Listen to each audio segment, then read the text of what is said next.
Okay guys, welcome back. Nandito tayo sa Lisbon, Portugal. Alright, stay tuned. Ikot-ikot tayo guys para makita nyo kung ano ang nakikita namin mga Pinoy seaman around the world. Ciao!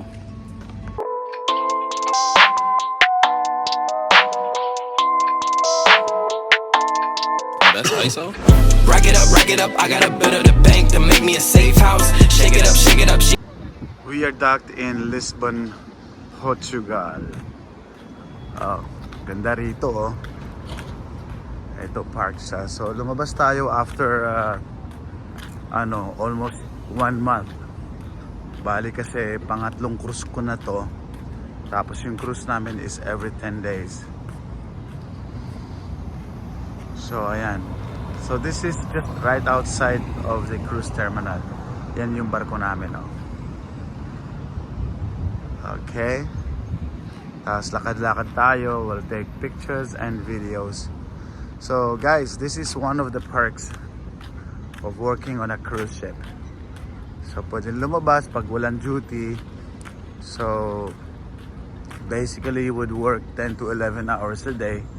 And then 2 shifts usually. So in between that, off ka na. You can do whatever you wanna do. You go to gym, which I usually do. Lumabas if nasa puerto, or whatever. Maglaba ka, magbasa, mag-internet. So that's it. Okay, we go around. I'll talk to you later, guys. Thank you. Yan, sa Lisbon mayroon ding mga graffiti. So parang lang sa atin lang din. So papunta na tayo dito sa may nila, downtown.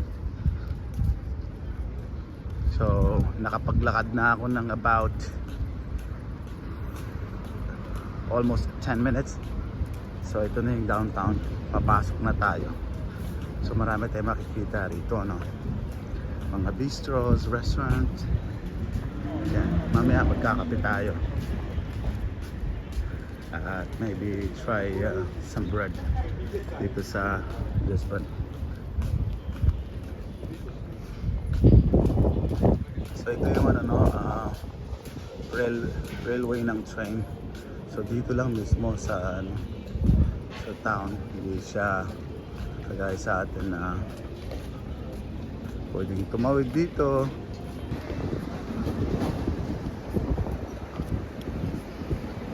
So dito tayo guys sa downtown. So marami siyang shops, bistros. Hindi matao, di kagaya sa atin.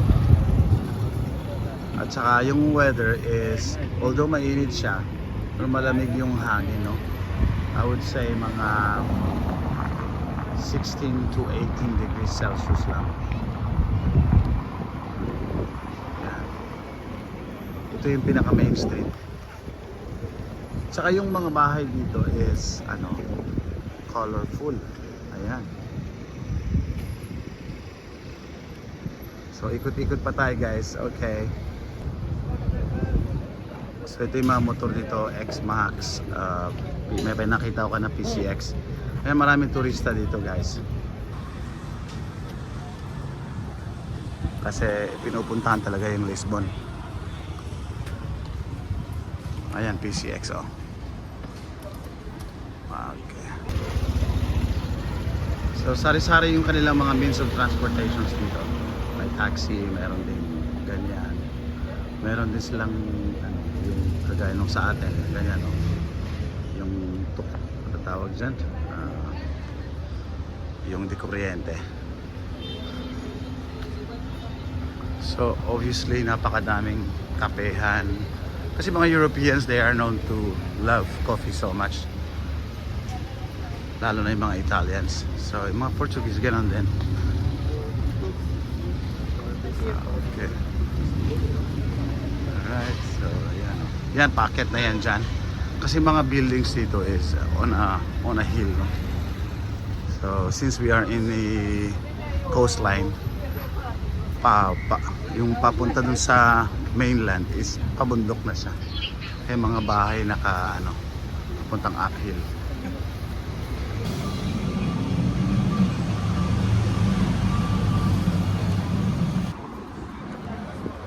Alright, so ito yung pinaka main park dito sa Lisbon. Ang tawag nila dito is Bacalhau. So I don't know if tama yung pag-pronounce ko. Kaya napakadaming tao. Ang ganda, parang sa movie lang natin nakikita to eh. Yan. So punta tayo doon, no. Malapit. We'll take a picture and video. Ganda, no, guys.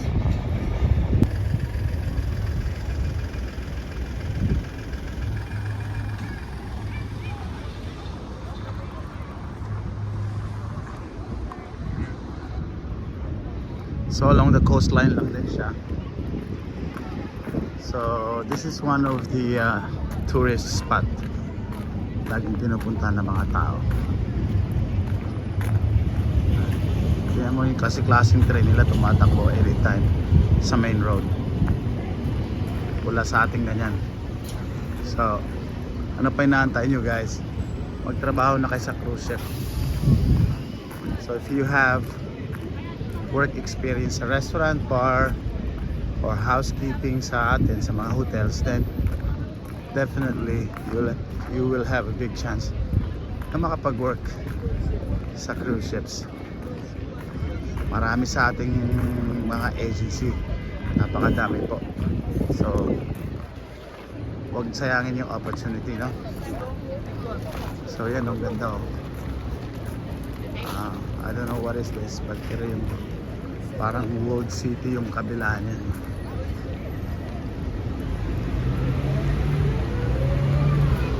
Beautiful.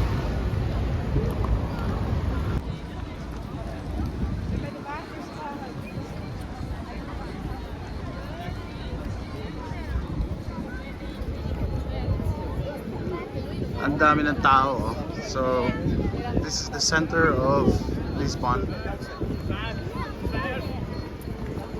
Daming turista.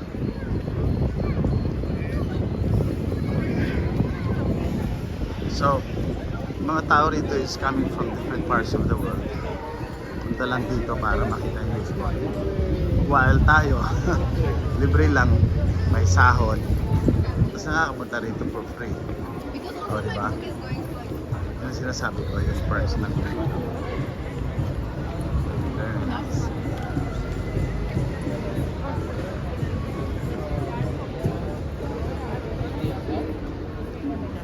So watch it till the end, guys. Ito yung Lisbon, Portugal. One of our itineraries this contract. Ayan, oh, meron din silang mga ganyang means of transportation.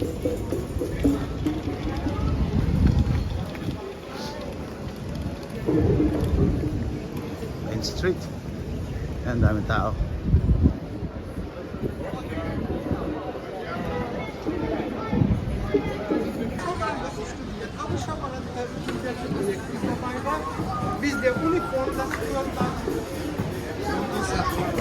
Yan, may mga street performance yan, oh. Yung nakikita lang natin sa TV or sa TikTok or sa any social media platform.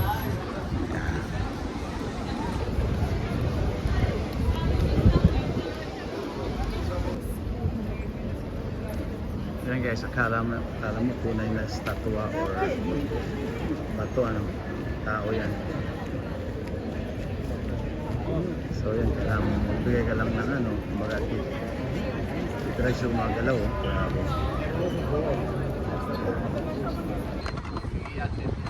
So guys, I hope you did enjoy the video. Uwi na ako sa barko. I need to work in an hour, so thank you for watching my video and don't forget to subscribe, guys.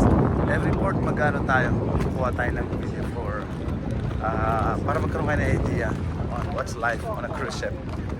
Okay, so this is Ram and thank you for watching. Please do not forget to hit that notification bell para ma-update kayo lagi sa mga videos ko. And ito, simpleng videos lang. Wala nang music whatsoever or editing. Diretso upload. And parang live ba? Kaya lang, wala kasi akong internet right now. Bago nakabili ng SIM. So as soon as I have a Wi-Fi, upload ko na siya. If you guys have any questions regarding paano magkaroon ng opportunity to work on a cruise ship, please don't hesitate to write down your comments on the comment section. Okay guys, thank you for watching. Bye for now. Ciao, ciao, ciao, ciao.